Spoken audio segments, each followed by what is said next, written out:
Hi guys, Sam here from Anytime Fitness Hurstville and Kingsgrove. Today we're proud to announce that we partnered with the Tynan Motor Group to raise much needed money for the Michael Tynan Memorial Challenge. So why have we partnered with the Michael Tynan Memorial Challenge? Well, the Tynan Motor Group is a community focused business, just like Anytime Fitness, where our purpose is to make our community a better place for all people surrounded. I'd like to introduce Rita. Rita will be working very closely with the Michael Tynan Memorial Challenge to develop our training programs, training tips, as well as doing our group training sessions, which the dates will all be in the information pack you receive during registration. So one of the things that Anytime Fitness Hurstville and Kingsgrove is offering, being a partner of the Michael Tynan Memorial Challenge, is a 6-week gym membership. This will enable you to come into the gym and prepare your training for the 60-kilometre walk come November 11th. So today we're going to present to you the first of our many training videos. We're going to cover off some simple things, training techniques, training expectations, some activities that you should be doing in the gym or around the neighbourhood, as well as some helpful tips that you'll need to start preparing yourself for so we can ensure success November 11th. Guys, one of the first things I want to discuss with everyone is appropriate clothing for the walk. Now, appropriate clothing you may think is something you'd wear to the gym, but for long walks like this it can be completely different. For example, we're going to be walking through quite some bushy terrain. It will be a hot day, however I would recommend long pants, preferably loose fitting, or wear some nice tight skins and wear a pair of shorts over the top. A nice loose fitting shirt to allow breathable air and that nice circulation, allow you to stay a lot cooler. Now guys, the most important thing on the walk is our feet. This brings me to footwear. Runners are really good for when we're in the gym, running on flat surfaces like the road. However, when we're doing these types of walks, we really need to be looking for a specific type of footwear.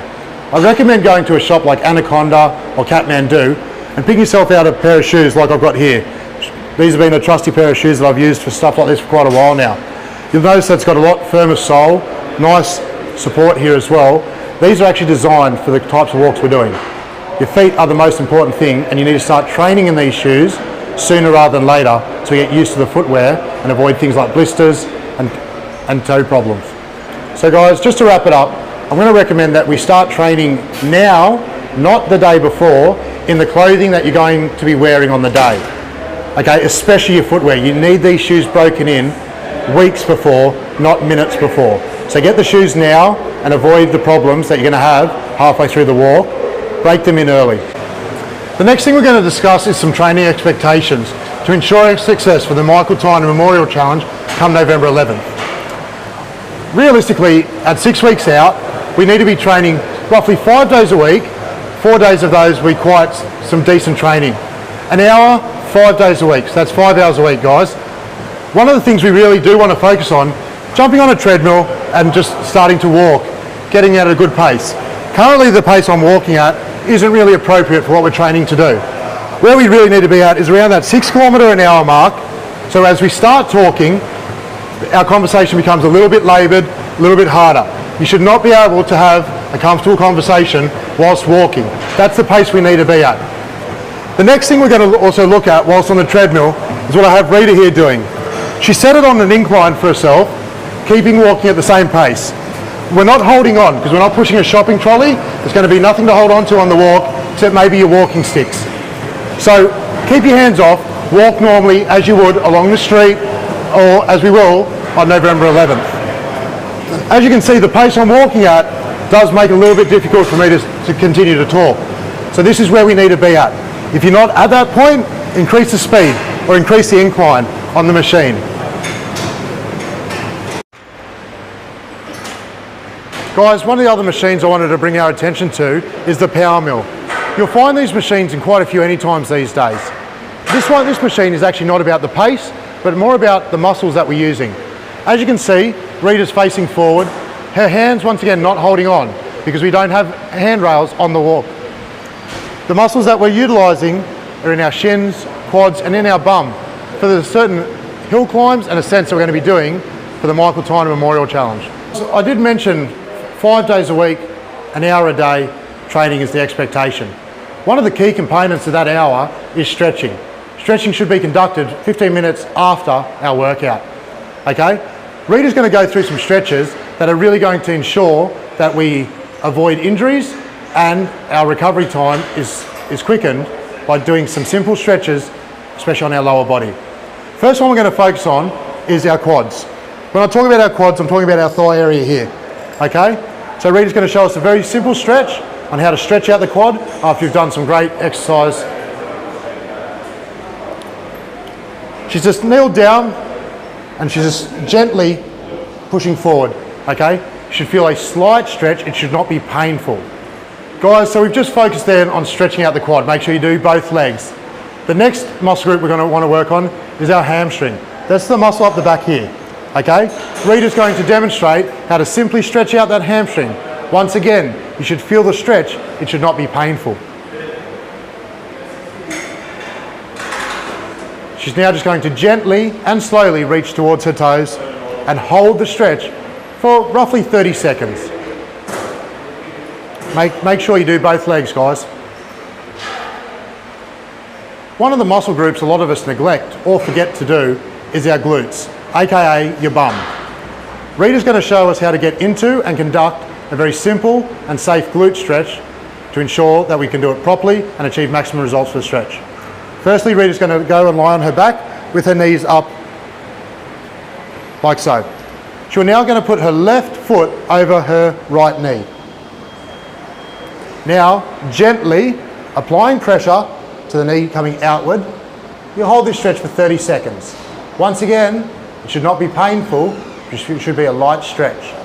Now, after 30 seconds, her foot comes back down and we change legs. Once again, gentle outward pressure. We don't want to be tearing our hip off the bone. The last two muscle groups I'm going to show you how to stretch today are the two most important in my opinion. To prepare ourselves for the Michael Tynan Memorial Challenge, we must ensure these two muscle groups are well looked after. I'm talking about, of course, our calves and our shins. Rita's now going to demonstrate two very simple exercises to ensure they stay in good condition. First one is for our calf. Foot gently goes back and Rita will be feeling just slight pressure along the back of her calf here. There's an alternate way to do this stretch. If you're like me and you need a little bit extra stretching, I'll use the wall. So what Rita does here, puts her toes up against the wall and just slowly pushes down the ball of the feet. Okay, here we are, the last stretch. Then you can go home and have some pizza to recover.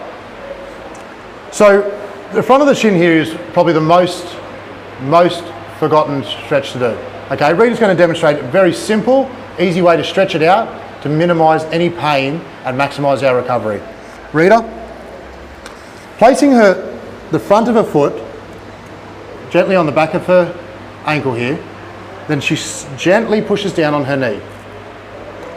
Should only feel a light stretch. Hold it for 30 seconds, then change feet. You'll notice as well, Rita uses the wall just for stability. If you do have some good balance, hands on the hips fine, but we always recommend hold onto the wall, that way you don't fall over and end up on someone's blooper reel. In today's training videos, we've covered expectations of training, footwear and clothing that is appropriate and that we need to start preparing ourselves for the upcoming Michael Tynan Memorial Challenge. In upcoming videos, we're going to be discussing other training techniques as well as activities we can do to build up our fitness and keep us all safe and ready for the walk. Now guys, the other thing I'd like to remind everyone is the Michael Tynan Memorial Challenge, it's about raising money for the St George Sutherland Medical Research Foundation. It's about getting in there, raising awareness, raising money and giving it a go. Yes, we are aware that not everyone is going to finish the walk. However, by attending our training days, following the program, you are going to be setting yourself up for the best possible chance of success. So guys, once again, make sure you head down to Anytime Fitness Hurstville, pick up the membership that's attached to registering for the Michael Tynan Memorial Challenge. Come along to the training days, get into the gym and start exercising, get ready so that we can ensure the Michael Tynan Memorial Challenge 2017 is a huge success.